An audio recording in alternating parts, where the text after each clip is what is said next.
nakufuna mu kyekwego na butiki gabana kyebwiko nze kyevuma kyekwego buti bakutegeire kankwenne mpaka bukaire omutima nguguwaire niwe buti bakutegeire kankwenne mpaka bukaire omutima nguguwaire niwe omukwano gw'onumanga kukyusakyusa olwiso tikabunzabunza tombone nkukufeesafeesa tujje tutegeke ndete omutwalo takunika byababa kamukuwanko kundete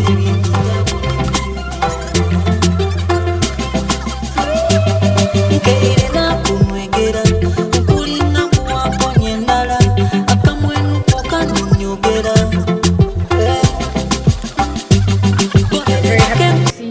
Welcome at Kainela Farms. My name is Sheila and I'll be at your service. Bombo na you see, just get to know that food is good. Buloma Sheila. So, at Kainela Farms, we always have a culture. We welcome our guests by providing for them a welcoming dress, omubisi. In Busoga, it is made from, in Luganda it's called embidde, the bananas. Busoga, tonto, yes. If it's tonto chinde. Chisubi, in Luganda it's embidde. So this is banana juice. It's really nice, very nice. It's no preservatives. It's natural. Twaba ni bongo also. In English it is yogurt. And we also have obushera, fermented millet in English. So it's very good. You can mix, since the yogurt is plain, you can mix it with the mobisi. It is really good. It makes a good mocktail. Very good, and I know many of you will try it. We also have honey made by Kainela. Yes, it's very natural. I hope you enjoy your stay with us. Feel at Kainela. So you sweep and then give another one a glass. Enjoy your drinks. Thank you. Whoever finishes pass on the glass. So we're also mixing and stirring.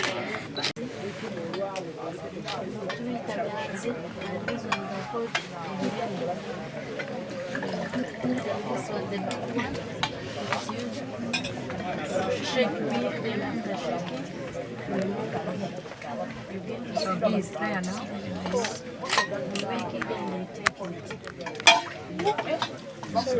Sorry. Nyendala akamwenu kokanyonyogera goberera kenkulembera kankutwala bandi bankala laavu yange bebi yambala nakufuna mu kyekwego na butiki gabana kyebwiko nze kyevuma kyekwego buti bakutegeire kankwenne mpaka bukaire omutima nguguwaire niwe buti bakutegeire nze kankwenne mpaka bukaire omutima nguguwaire niwe omukwano gw'onumanga kukyusakyusa olwiso tikabunzabunza tombone nkukufeesafeesa tutegeke ndete omutwalo takunika byababa omukuwanko kondete bingi takuni busuti ya mama abagere ife tutambule babonera fuchevire iwe sabo yoye buli kintu nguwe kuba mukwano nenda iwe kuva mu butonzi nkulinda owomo tikatunda tikugabana tikutunda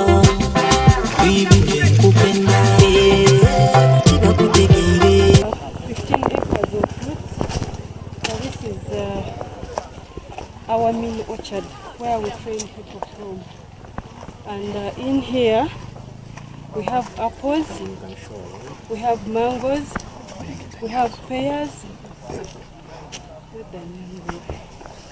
we have peach tree, we have dragon fruit, we have breadfruit, we have enkomamawanga, that is pomegranate. We have enkenene, jackfruit, pixel oranges. We are going to see them, but I just wanted you to know what we have here. So I'll be pointing, for example, where we are standing. This line we have apples, and this line we have King David, and this line we have Anne. So when we take this off, it will bring more branches down.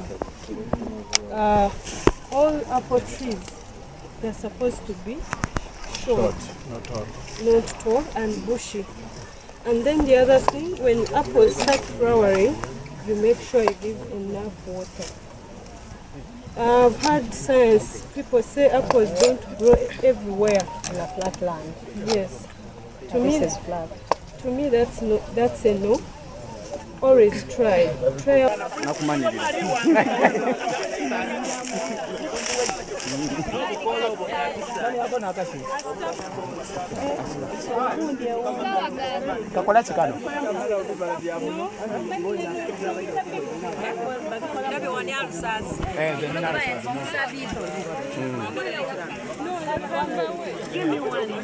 Say apples don't grow everywhere. In a flat land. Yes. To me, This is flat. To me, that's a no. Always try. Try out something. When it fails, find out why it's failing. But not saying we can't have apples. I will. Usually we don't allow people to harvest, but this time around our fruits are organic. We don't spray, so you can pick. It is guava, but these are small, so they are called guava strawberry.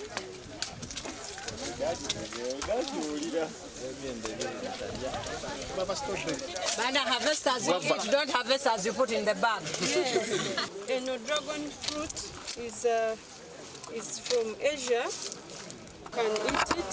It's good for people with diabetes, cancer. They recommend them to eat this. And you can do variadiha. This one is good. Let me show you how to.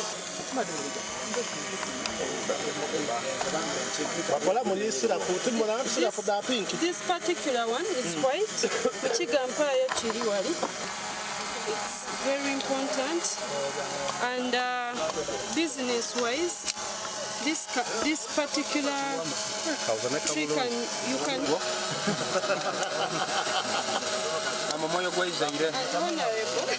This can be a fruit and a brand.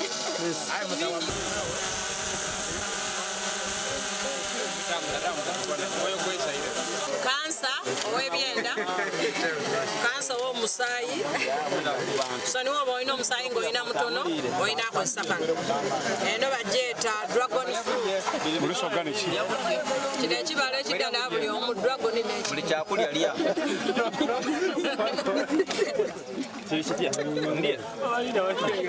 Onnimiro ebyobulambuzi, buli ky'onoggolirawo.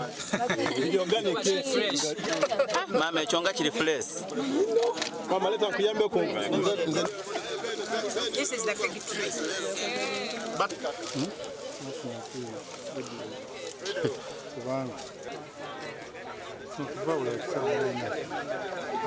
The trees during dry season, so that when it starts raining, we see it. So we want to try.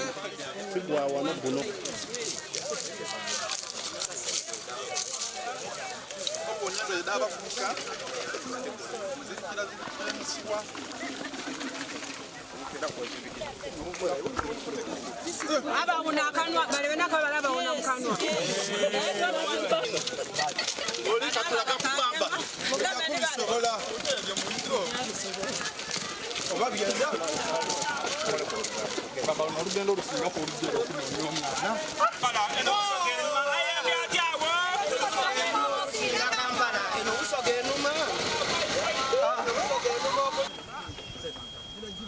buli pond ziteekamu around 700 zigeja up to 400 and 500 grams okusobola ozitunda leka zino eziri wano ezisegala breeding tujjamu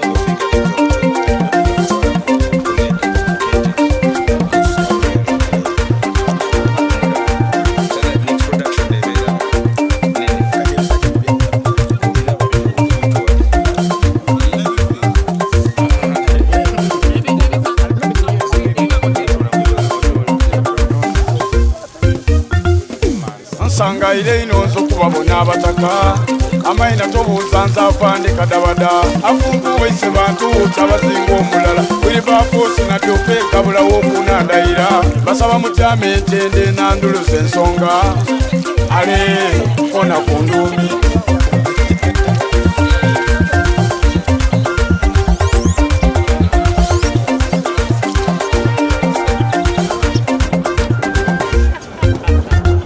abasoga nkoba basoga banange nsaba tweyendeze twasaba kibumba yatuwa omuntu anasobola okutukiikirira mama kadago mu bantu abayirewo okututembeeta akoze bulungi atulaza asobola wendogerera busoga eriwala mama kadaga webala osobola mupalamenti omusoga aliwala buli anayogera olukusana lugaba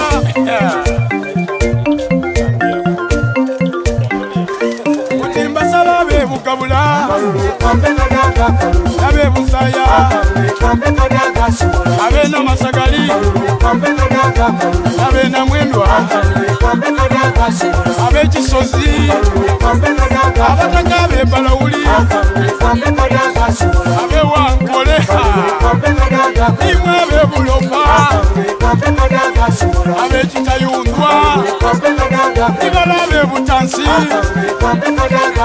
abemulamuti ibala ina okuzalira busoga ongemye ku matonda bwire ongemye ku matonda bwire niwe gwe nawaka ongemye ku matonda bwire ongemye ku matonda bwire mama kadakanaira ongemye ku matonda bwire ongemye ku matonda bwire niwe gwe nawaka ongemye ku matonda bwire ongemye ku matonda bwire mama kadakanaira ongemye ku matonda bwire ongemye ku matonda bwire niwe gwe nawaka ongemye ku matonda bwire ongemye ku matonda bwire mama kadakanaira sakula muganga kuli balagwa sakula ale mulire kintu mama alimonayo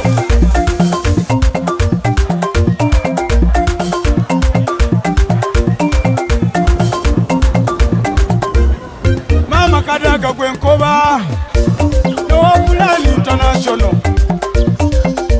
ezimbi amasomero awalala naikonto mama kadaga mwenkoba asomesa abaana mu Plan International yaleta kayipu kampuni etulimire enguudo yazimba obutale ayambye abantu mu kamuli nibusoga kutwaliza galala atola kono aliba walumbi alitwala kadaga mudingo waife balaka isanu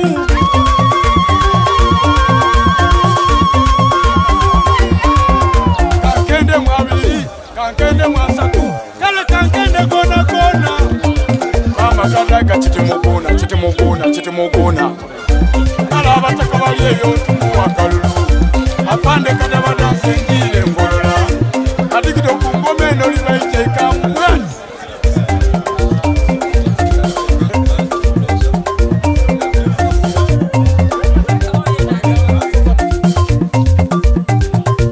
utimbasala abebugabula nabebusaya abenamasagali abenamwendwa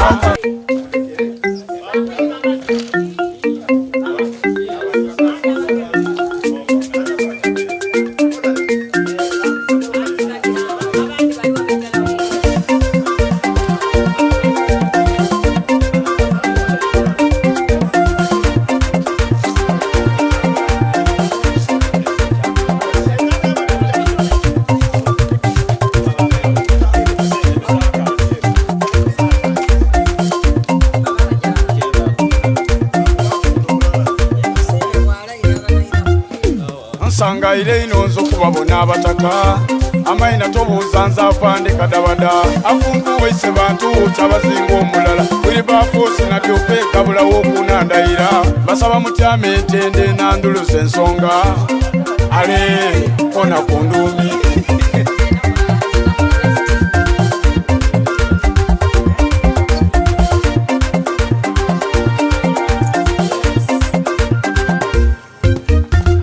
abasoga nkoba basoga banange nsaba tweyendeze twasaba kibumba yatuwa omuntu anasobola okutukiikirira maama Kadaga w'omu bantu abayirewo okututembeeta akoze bulungi atulaza asobola wendogerera busoga eri wala maama Kadaga webala osobola mu palamenti omusoga ali wala buli anayogera olumusana lugaba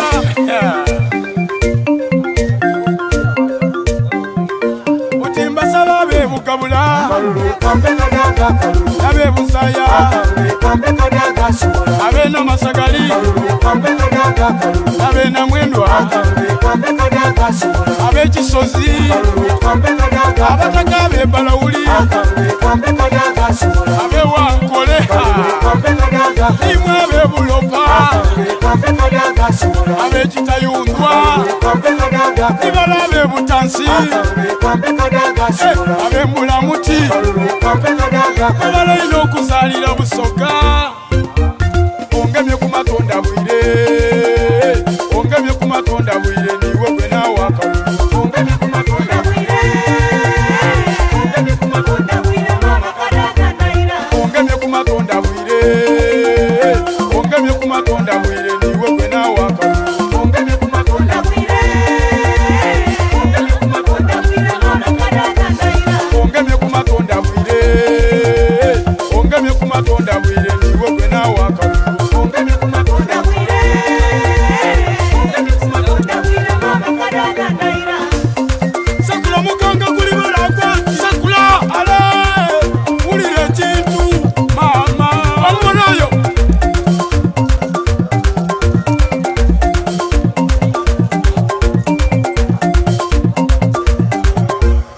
maama Kadaga gwenkoba n'owapulani international ezimbye amasomero awalala ni Naikonto maama Kadaga gwenkoba asomesa abaana mu Pulani international yaleta kayipu kampuni etulimire enguudo yazimba obutale ayambye abantu mu Kamuli ni Busoga kutwaliza galala atola kono aliba walumbe alitwala Kadaga mudengo waife balakaisanu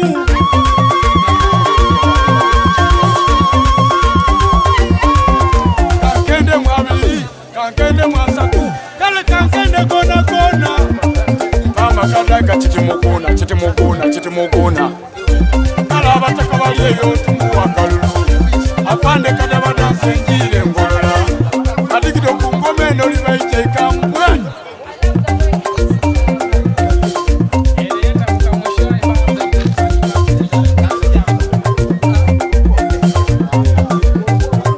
mutimbasaba abebugabula abebusaya abenamasagali abenamwendwa abekisozi abasajja abebalawuli totambulira ku ono weisimu totambulira ku ino mulekula kutubone tongera mu speedi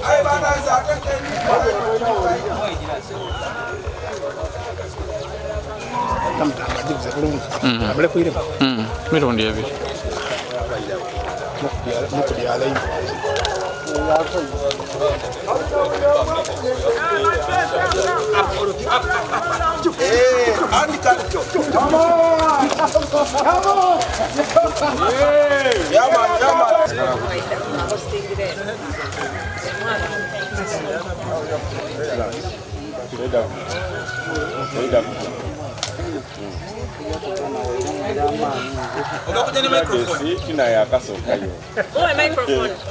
Angela say it.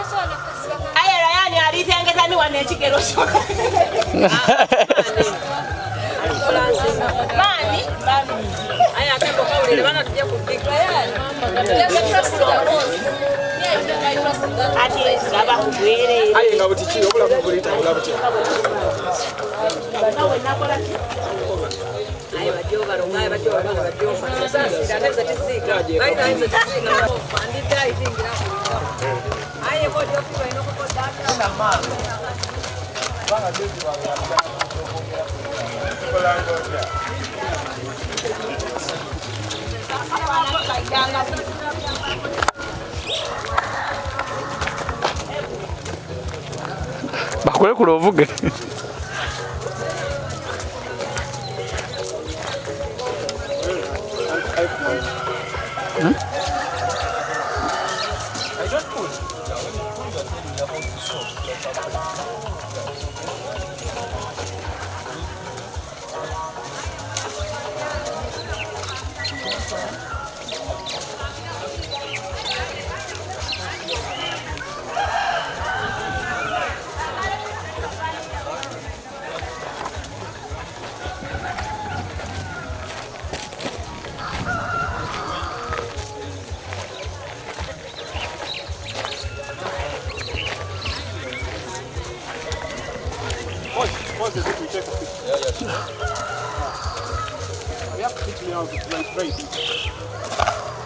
Okay, so relax. Like this. Being here. Vibe, yeah? Enjoy the vibe as I take you around with the horse. After the horse, I'm going straight on the bikes. Okay. That is vibe.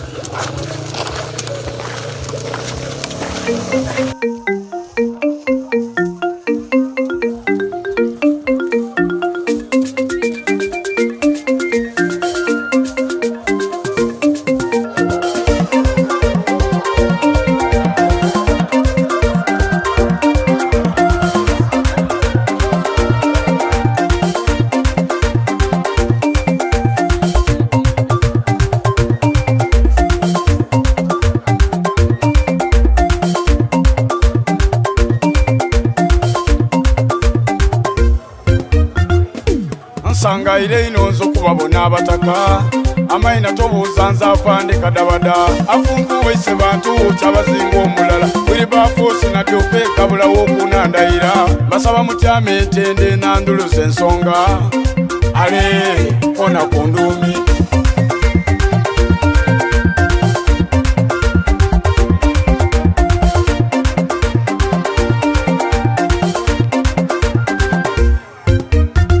abasoga koba basoga banange nsaba tweyendeze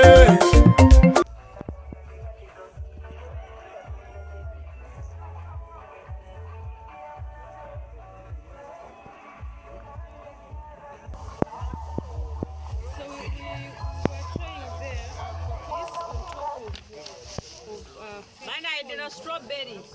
Ayo, kama kumpala toka kami. Tuli trying wano system je bayita aquaponic. Naye aquaponic yonga system kitegeeza nti buno mba nsobola okulimira ku mazzi naye kati wano kyetukola oli akabisa ojja kufa ey'ebyennyanja mu pipe kubanga eri rich era abalimi bonna abali wano just know abaana bo tebajja kukozesa ki what do you use instead of okukubira eddagala tukozesa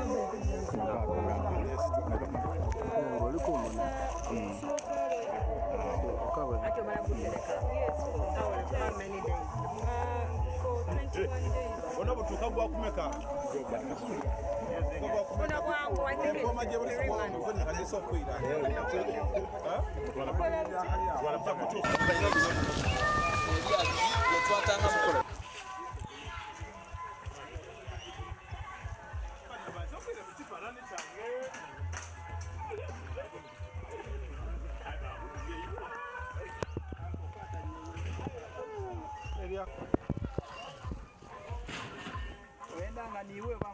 Wano ku boda ife y'Ebusoga ne Kayunga. Ekigere ekindi kiri Kamuli, ekindi kiri wano Kayunga. So eno okuba nti eri ku borderline twidye eidda kuba emu ku agrotourism sites daife de tulina kubanga ba neighbor baife bene ate agafa ku neighbor gabagaife agafa Buyukwe agafa wane Kayunga okuva wano okwirale Kayunga waliwo meters nga 10 okuva wano wetuli. So baniriza okuva Eidinde okutuuka wano waliwo kilomita nga 45 wano tuli ku acres 200 acres. Bano mikwano jaife ba Kenyara nategira ba director ba wano wawiziza kati omwaka era twaidawo okulule nga bakatandika okola enteekateeka eno. Abantu baife mubabwina bakoze abasinga wano ba waife Busoga baana baife ba Kamuli n'abali wano emmere mugibwina ensonga yonna eriwo. Ennima eno n'ennima y'ebyobulambuzi.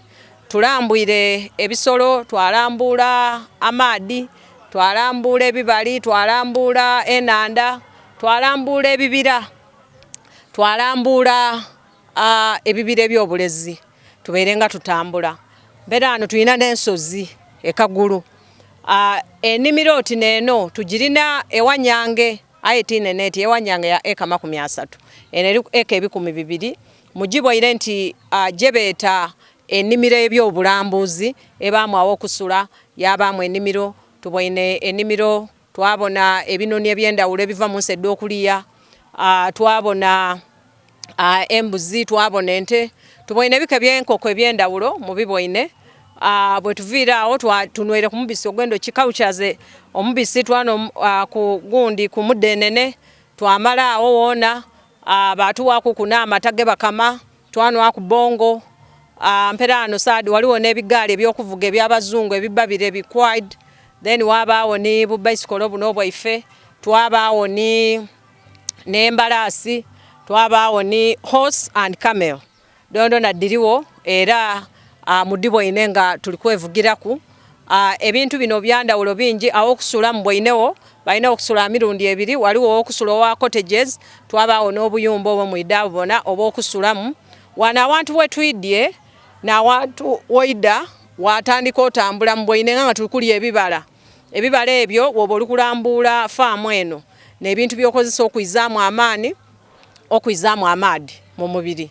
Kubanga buli wotambula ino ni speed je mbwine nga tulitambula okozesa amaani mangi wakozesa n'omubiri gwene. Aye mubwine buli wetulirenga ebibala nga amaani gairamu. Wano wali ekibala nti okinoziga wakirya. Tubeire n'ekibala kyetulirewo nti ekibala ekyo wokirya mu seconds 3 recovering oiramu amaani. Era mbwine nga wetutambwire tubeirewo n'ebibala ebindi byembwine ebiwonya prostate cancer, cancer w'abasaada. Okirya cancer w'abasaada kubanga mwene lajinga gland. Kati wokirya gland eyo eirawo ya gema walala. Mbwine bibala bya pressure, mbwine obulezi obundi bwetulirenga obwa ulcers abaana batambulira balibulya. Mubwine obulezi bw'okuwuna mu kanwa obugaya buli oti peps. So obulezi obwo buwonya okuwuna mu kanwa n'enkwawa okuwuna batabane baifa balina akavubu kakalusu. So byo ate nga bikolerawo. Twabona apple, twabona enanansi enzungu, twabona emiyembe tugirireku, ampapali twamala twaja twanoga kuiva era lyetufumbye byetu kujja okulya. So experience eri wano nti woboyenda okuwumulamu abaana bo okwega okulima niwe mwene n'omukyalawo nga mwenda akyusaamu ku obulamu. Wano n'awantu woida ni family yo mwatyama mwatandika enkyo olugendo nga wetwidde wano very early in the morning twatandika jane yaife mu nnimiro olugendo lutandika na kujja kulima ncho you harvest byojja okozesa ng'oyidde okufumba bakulaga ejjokoni weefumbira emmere oba oyenda kuyamba kuba kuyamba olumala waatyama Kenyara ejja kuba ni festival mu December so nga bwe tuli wano era tuyidda kuyira nga tuli bangi aye ng'ekigendererwa kya muntu kutegeera ebintu byaife ebiri organic ebiri ku mutindo gwaife gulogwera gw'abaddaada baife nebyo byene betulina okuba nga tuyirako kubanga ekitegeeza tourism kitegeeza nti kya butunzi kya buli omu so ate wano wetuyidye it is educational tourism, it is medicinal tourism, it is agricultural tourism, it is fitness tourism.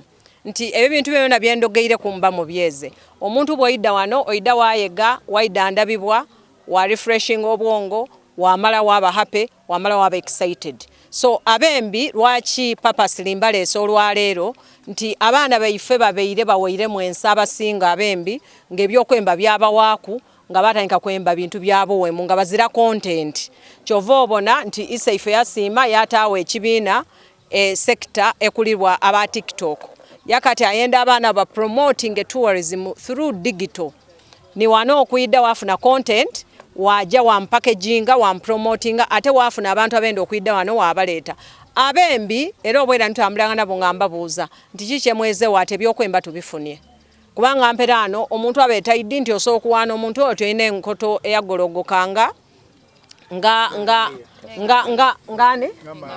engamia oyina amagulu amalungi nga gembalasi you know oli munirugufu nga waliwo ekironi kye tubwinaawo akabaatako ku maadi akaina kanuluguka konkona ka green ndoza mukabwine kaina enkoto oyina akamwa akamyufu oti grapes you know oti ani strawberry you know mperano abaana beze babalaze ngebibala waliwo gye beete dragon fruit oti wamyuka oli oti itungulu bali bwinako olwaleero so oli dragon fruit ojiwulira nga tugibwikula indi nderu pure white indi pure pink so ebyo n'ebintu saawa dino abaana baife abembi bye balina okuba nga bembaku n'ekindi okwemba ebintu ebiri educational saawa omuntu mubwine ku nkoko enkoko edda Egypt mwabona ku nkoko de baatoola kodi Malaysia kodi wange enkoko erina ekisambi kiri oti kya hatima mperano ebintu oti n'ebyo tubeere tubiddi abaana abembi batuuse nimu abamawulire abakola ku TVs abakola ba DJs banani kati mulina what to communicate to people kubanga abantu kyoba feedinga kye bayigutaku so abantu batuuse okuba nga they are fed properly with the sufficient information ezimba omubiri abantu bayi bajja Buyindi Machishoni Falls CP Falls ayi tuli kubakoba ekintu kino kye tuleesa agrotourism concept eri mwebayiremu aye abantu tebenda kugitaamu sente tusazeewo tugiteemu esente abantu bayide banumirwe bawulire eidembe nti this is a home away from home tuzira buzibu na muntu yena tukola camping mu Bwine ebintu ebiri obena abalambuyire ku farm eno mu Bwine kiki tuli kukola tukazimbira irala buli kyaisano ekinabanga kiri kyetaagisa okubaawo kiriwo walewe mu Bwine tuliwo kye kujja okutawo kyebeta walk-in aviary ngeri mu buli kika kya kinoni ekinava America ekiva Europe ebiva mu Asia bena tuyidda kubireeta nga tutawo ngoyingira buyingira oti wati amana abaana mwali ingirira kyebeta nature kubanga we do conservation oli kukibona so ebintu bena biriwo UNBS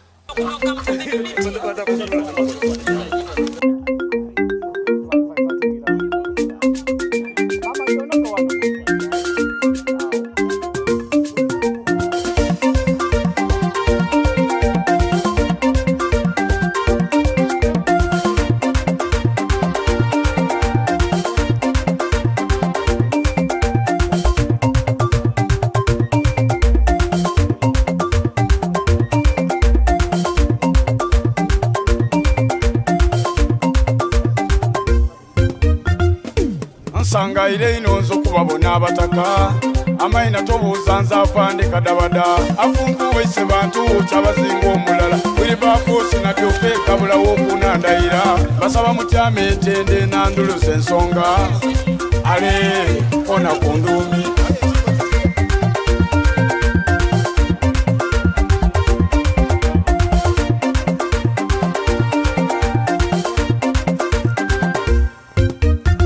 abasoga nkoba basoga banange nsaba toyendeze twasaba kibumba yatuwa omuntu anasobola okutukiikirira mama kadago womu bantu abairewo okututembeeta akoze bulungi atulaga asobola wendogerera busokeri wala mama kadaga webala osobola mupalamenti omusoga ali wala buli anayogera olumusana lugaba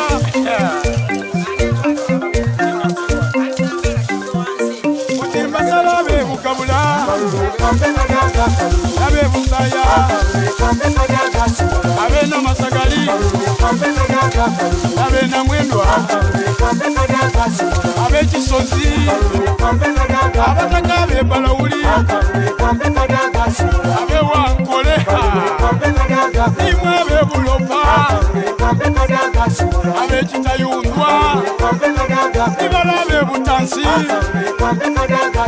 abe mbulamuti abala ino okuzalira busoga ongemye ku matonda bwire ongemye ku matonda bwire niwe gwe nawaka ongemye ku matonda bwire ongemye ku matonda bwire mama kadaga naira ongemye ku matonda bwire ongemye ku matonda bwire niwe gwe nawaka ongemye ku matonda bwire ongemye ku matonda bwire mama kadaga naira ongemye ku matonda bwire ongemye ku matonda bwire niwe gwe nawaka ongemye ku matonda bwire ongemye ku matonda bwire mama kadaga naira sakula mukanga kuli balagwa sakula ale mulire kintu mama wamunayo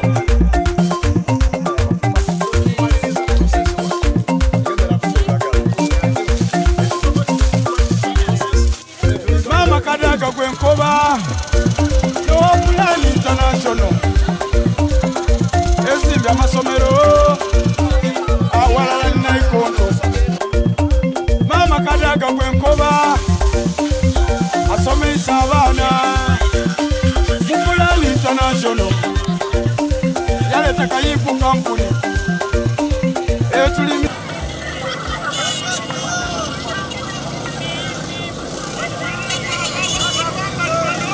Oweekitiibwa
Ojaga.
This is a modern tent.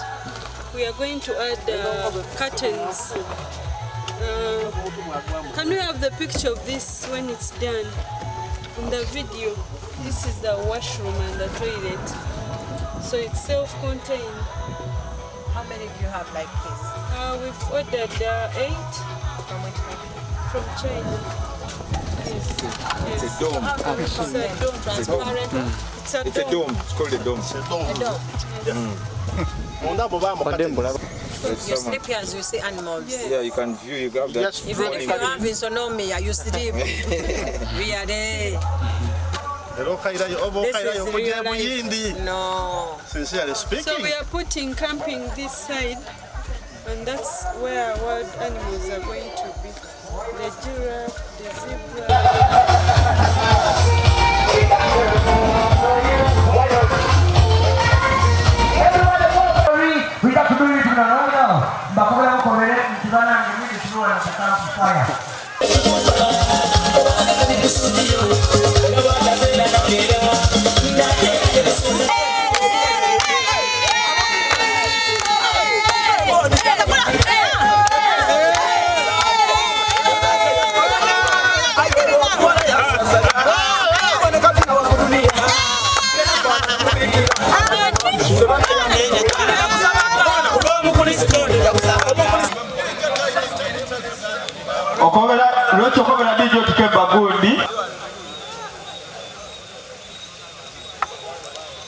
Selector.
So kantambuza akazindalo mwandika emikono abenda okwogeraku ebirowoozo experience gy'obwine